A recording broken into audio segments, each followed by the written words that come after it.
Within the United States, in the last few months, we've had a Category 4 typhoon hit one of our Pacific islands, an earthquake during a hurricane into our state of California, and a devastating wildfire in Hawaii, followed by another storm into Florida, impacting millions of our citizens. And our hurricane season is just beginning.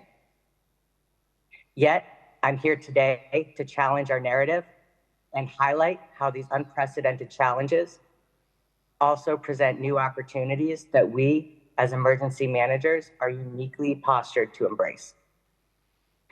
To begin, in a previous session, the question was asked, how do we help our governments understand and accept the price that needs to be paid to address disaster risk? When disasters happen abroad or at home, there's a moment in which we capture the attention of our nations, and we must be postured to capitalize on that, as it is very fleeting. 5 years ago in the United States, we only talked about floods and hurricanes. Now, communities are seeing the drive towards extreme heat and wildfire. With the war in Ukraine, there's a resurgence in discussions of civil preparedness, burning, and cyber threats. We must be postured to understand the total risks and agilely pivot our preparedness campaigns and funding availability to advance resilience through what is resonating currently with our communities. And while we have the attention of our nations, the question is, how do we capitalize on it? The first, we must be prepared to propose bold and transformative changes in legislation and policy. For example, for decades in the United States, after a disaster, we would build back to the new normal, meaning we funded the community to build back to the condition it was at the time of the disaster. Yet, we know this was not helping our communities to be prepared for the next event. To shatter the notion that disasters happen elsewhere to other people, we also needed to address the fact that our funding did not help communities take holistic, risk-informed action.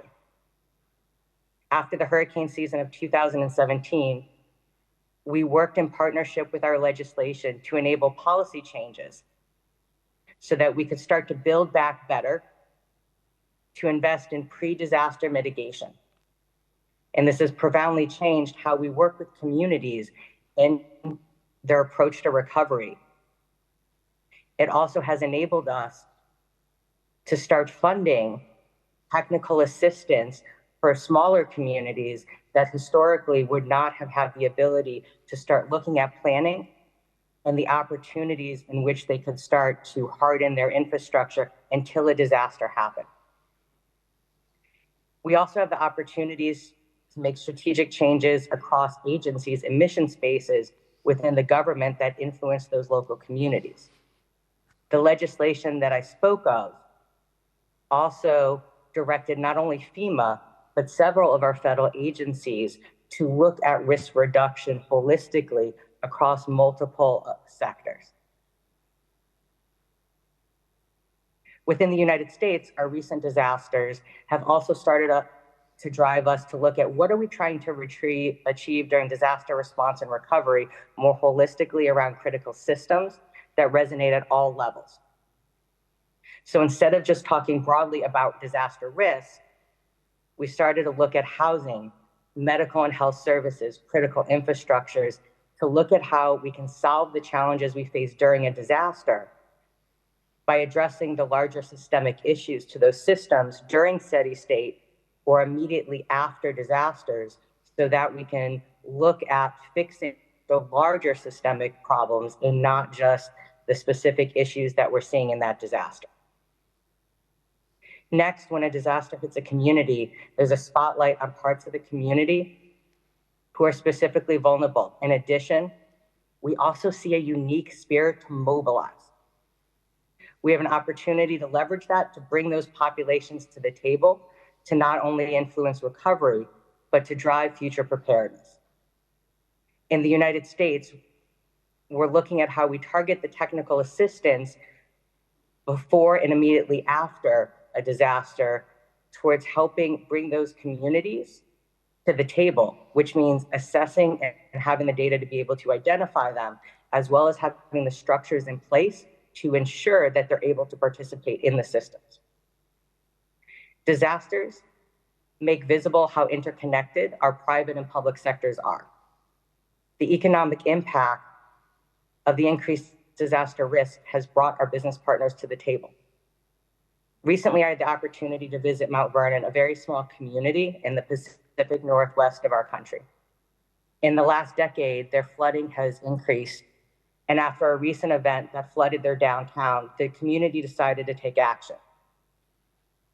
They brought community businesses and multiple state and federal agencies into the planning in this small community, which led this mitigation project to them becoming part of a larger long-term downtown revitalization project. They identified how to blend funding streams for building a wall to protect against flooding, which mitigated the risk. But then they went beyond.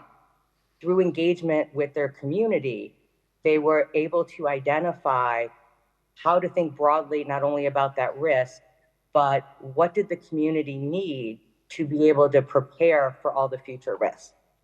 They decided to transform a library into a shelter that could withstand an earthquake, that could become a heating and cooling station because extreme heat was a new risk they were seeing within the area, and it's projected to be a greater risk over the next 20 years. Then, because they had members of the community at the table, they also asked what would make this library, a public building, become more useful to the private sector and to the citizens. So they then incorporated green charging for bikes and other components to that building itself to start driving the population towards the library before a disaster, which then also connected to the businesses that were participating in investing in the flood mitigation wall itself. I highlight this as a micro example of how disaster recovery provides opportunity for economic growth and investment if we can get communities to think about what their holistic needs are and have all parts of the community at the local as well as the federal level together. We also have to understand that there's an extreme risk of cascading effects of incidents such as cyber and pandemics on critical infrastructure and supply chains. As we have seen in the last few years, our global supply chain impacts such as port congestion, closure of key trade routes, highlight the fragility of global supply chain for critical resources ranging from food and manufacturing components to medical supplies that we need to respond and recover from disasters. As public awareness of this increases, we have the opportunity to bring the public sector to the table to be part of the solution, to help us innovate with technology needed to address our current challenges and to build for the risk of 2040 as well as 2050. This necessitates us ensuring we have the policies and structures so that when they're at the table, we are leveraging them not just for their unique mission spaces, but also for the skills and resources they can bring to the table. For example, during COVID, we were able in several of our restaurants and corporations that work on food to help us respond and actually figure out how to do our vaccination centers more effectively.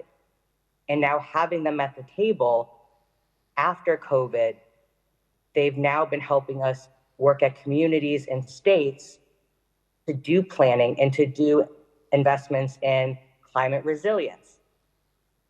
And because they've now been committed to our mission, as well as have created the relationships with the planners and the individuals and communities who are making the emergency management decisions. In addition, we need to think about how we invest in mitigation after a disaster to make our infrastructure more resilient against future risks. This is particularly important in communities that are stuck in continual response and recovery cycles. This might be working with a community that was just flooded to help them rebuild their power grid to withstand extreme heat or to be less vulnerable to cyber.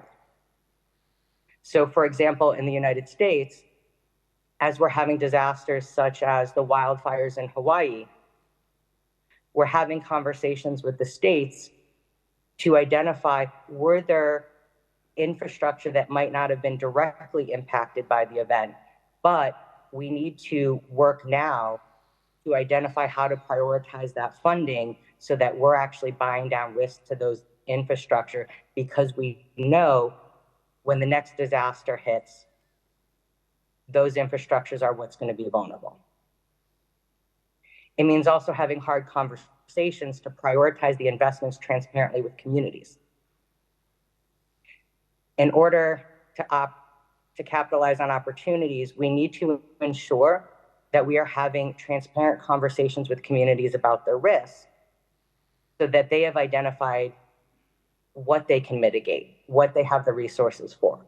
So for example, to be able to prepare them to relocate businesses, to relocate families, while still maintaining plans for economic growth, and to start adapting their plans for long-term housing, where they're building infrastructure, where they're building their roadways.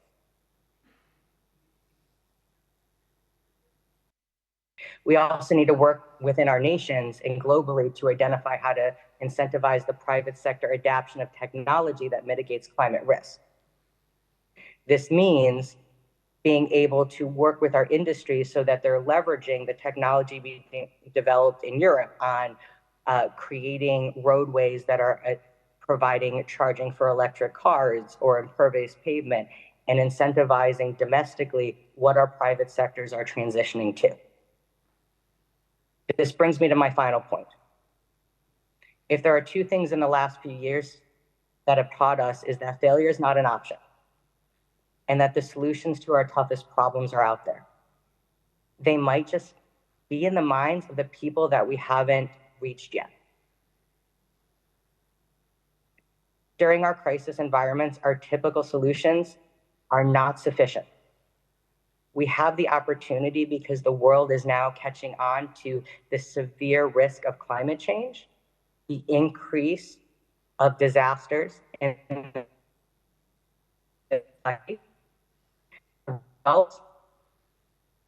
supply chain migrations. Whether we need to bring more people to the table, whether it be a church, a university, a hospital system, a private corporation, climate scientists, we must recruit the whole community to be ambassadors of disaster resilience.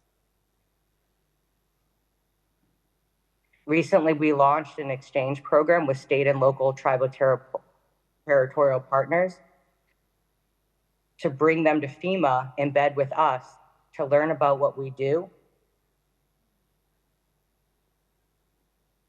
as well as to contribute their vast knowledge to inform our operations so we're better postured to capitalize on the opportunities that they're facing at the local level.